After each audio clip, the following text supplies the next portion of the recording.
Hey guys welcome my YouTube channel. আজি মানে আপোনালোকে দেখিছে ৰাতিৰ 11:30 বাজিছে আৰু মই সাজি কাচি ৰেডি হৈ আছোঁ। কি কাৰণত সাজি কাচি ৰেডি হৈছে আপোনালোকক গম পাব অলপ দেৰিকৈ। মই আপোনালোকে মোৰ লগত জড়িত হৈ থাকক। মই এইটো ফুল ভিডিঅ' বনাম, আপোনালোকে খালি চাই থাকক ভিডিঅ'টো।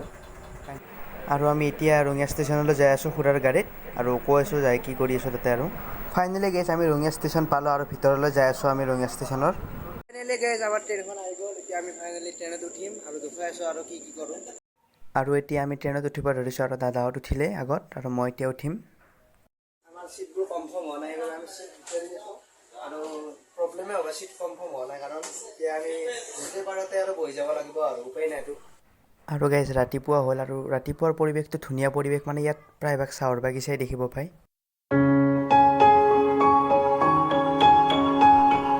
আৰু গাইজ ফাইনেলি আমি আহি পালোঁ NJP, আৰু NJPৰ পৰা এতিয়া আমি নেপাল বৰ্ডাৰলৈ যাব লাগিব আৰু তাৰে আগত এখন বাছ চাব লাগিব। আৰু এইটো NJP ষ্টেচন, আপোনালোকে যোনে আহি পাইছে জানেই চাগে, বহুত ডাঙৰ ষ্টেচন হয় আৰু ভাল লাগে ইয়াত। আৰু এতিয়া আমি বাছত উঠি ল'লোঁ। ইয়াৰ বাছৰ পৰা আমি এতিয়া নেপাল বৰ্ডাৰলৈ যাম।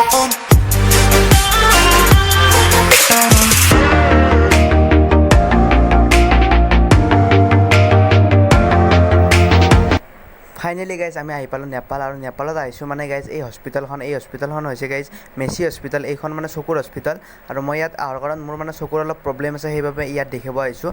আৰু ইয়াত আহি কিনে প্ৰথমে আমি ইয়াত টিকেটটো কাটিলোঁ, আৰু ইয়াত টিকেটৰ দামটো একদম কম, আপোনালোকে 100 টকাতে টিকেট কাটিব পাৰিব। হস্পিটেলৰ পৰা ওলাই আহিলোঁ, মানে চেকআপ মানে কৰা হ'ল, আৰু মানে এতিয়া লাঞ্চ টাইম দিছে, 1 ঘণ্টা লাঞ্চ টাইম দিছে, 1টাৰ পৰা 2টাত গ'লে।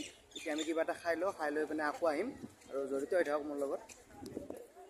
আমি য'ত ভাড়া লৈছোঁ তাতে আহিছোঁ। এতিয়া আমি অলপ টাইম ৰেষ্ট লওঁ আৰু কিবা এটা খাই লওঁ, খাই লৈ পেলাই এতিয়া আকৌ যাব লাগিব 1 ঘণ্টাৰ পিছত। এতিয়া কিবা এটা খাই লওঁ, আৰু ৰুমটো ভালেই। আৰু গাইজ এতিয়া আকৌ ৰুমলৈ আহিলোঁ। ৰুমত আহি পেলাই অলপ টাইম ৰেষ্ট লওঁ, যিহেতু আৰু 2টা ডে আছে, আৰু মোটামুটি আমাৰ লগত 40 মিনিটমান আছে। আৰু ইয়াৰ পৰা আমি যোনখন হোটেলত আছোঁ গাইজ, সেই হোটেলখনৰ পৰা মানে আমাৰ মেচি হস্পিটেলখন ডাইৰেক্ট দেখা পায়, আপোনালোকে চাব পাৰে। সেইখন হৈছে মেচি হস্পিটেল, পূৰা দেখা পায় আৰু ভালকৈ। আৰু জেগাটো ভাল প্লেচতে পাই গৈছোঁ আমি, হোটেলখন ভালেই হৈছে। এতিয়া আমি অলপ দেৰিকৈ আকৌ যাম। এইটো হৈছে আমাৰ ৰুম, আৰু কম দামতে ভালেই ৰুম পাই গ'লোঁ। 350 টকাত পাই গৈছোঁ এইটো ৰুম। বিচনা 2খন আছে, আমি মানুহ 3টা আৰামছে ধৰি যাব। এতিয়া আমি কিবা এটা খাই লওঁ। আৰু গাইজ গধূলি মানে ইয়াত ফুৰিব আহিলোঁ আমাৰ দাদাৰ লগত, আৰু ফুৰিব আহিছোঁ মানে ইয়াত মানে এটা বস্তু বিখ্যাত বস্তু আছে, সেইটো বস্তু হৈছে গাইজ ম'ম'টো মানে ইয়াত বহুত ভাল বনোৱাই, সেইবাবে ম'ম' খাব আহিলোঁ আমি দাদা আৰু মই। আৰু ম'ম'টো মানে ইমান ধুনীয়া লাগিছে আৰু ক'ব নোৱাৰি। আৰু আহি থাকোঁতে এটা বস্তু দেখিলোঁ যে ইয়াত মানে আমবোৰ এতিয়াই লাগিব ধৰিছে, একদম সৰু হৈ আছে আৰু আমবোৰ, কিয় বা এইটো নাজানো। আৰু ইয়াত মানে আমি এটা গধূলি এটা ঠাণ্ডা খালোঁ। আমাৰ য'ত ঠাণ্ডাটোৰ দাম 20 টকা, ইয়াত 50 টকা লয় গাইজ, আচৰিত হৈ গৈছোঁ। আজি আকৌ আহিলোঁ ৰাতিপুৱা। আমি এতিয়া হস্পিটেলত যাম, আৰু কি কৰে চাই লওঁ আজি। আৰু আজি ইয়াত মানে নেপালত বৰষুণ দিছে, সেইবাবে অলপ হেৰি হৈছে, আমি ছটা আনিব পাৰিছিলোঁ, সেইবাবে এতিয়া যাওঁ আৰু গাইজ। সেই গাইজ এতিয়া আমাৰ চেকআপ কৰা হ'ল, আৰু এতিয়া আমি ঘৰলৈ যাই আছোঁ। আৰু প্ৰথমতে চেকআউটটো কৰি আহোঁ হোটেলত যাই পেলাই, তাৰপিছত আমি ঘৰলৈ যাম। বাকী ঔষধ পাতি লৈ আছে দাদাই, এতিয়া আমি ঘৰলৈ যাম। আৰু গাইজ আহি থাকোঁতে এই ফিল্ডখন দেখিলোঁ, এইখন হৈছে ক্ৰিকেটৰ ষ্টেডিয়াম, আৰু ইয়াত মানে ল'ৰা ছোৱালীসকলে প্ৰেক্টিচ কৰিয়ে আছে, দেখিব পাইছে আপোনালোকে। আৰু ভাল লাগে এনেকৈ প্ৰেক্টিচ কৰা দেখা পালে, আৰু মই আগতে প্ৰেক্টিচ কৰিছিলোঁ, এতিয়া নকৰোঁ বাৰু। আমি ফাইনেলি আহি পালোঁ ভাৰত। এতিয়া আমি বাছ এখন ল'ম, আৰু লৈ কিনে আমি NJP লৈ যাম।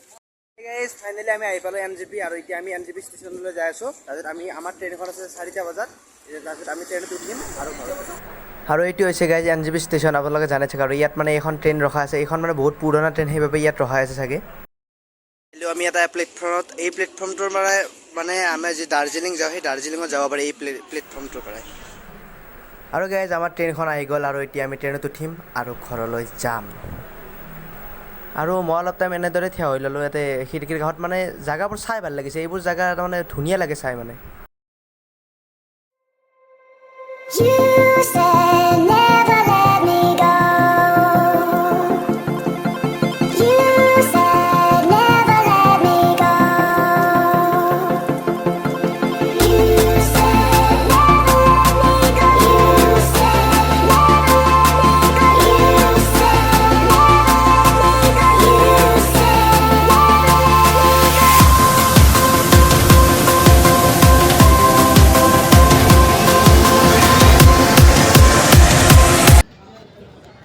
সেই গাইজ আমি এতিয়া ৰঙিয়া পাই গ'লোঁ ফাইনেলি আৰু এতিয়া আমি ঘৰলৈ যাম ঘৰত যাই কিনে আৰু এতিয়া বেলেগ কাম নকৰোঁ প্ৰায় 1টাই বাজিল এতিয়া বঢ়িয়া কৰি ভাতকেইটা খাম আৰু শুই যাম আমি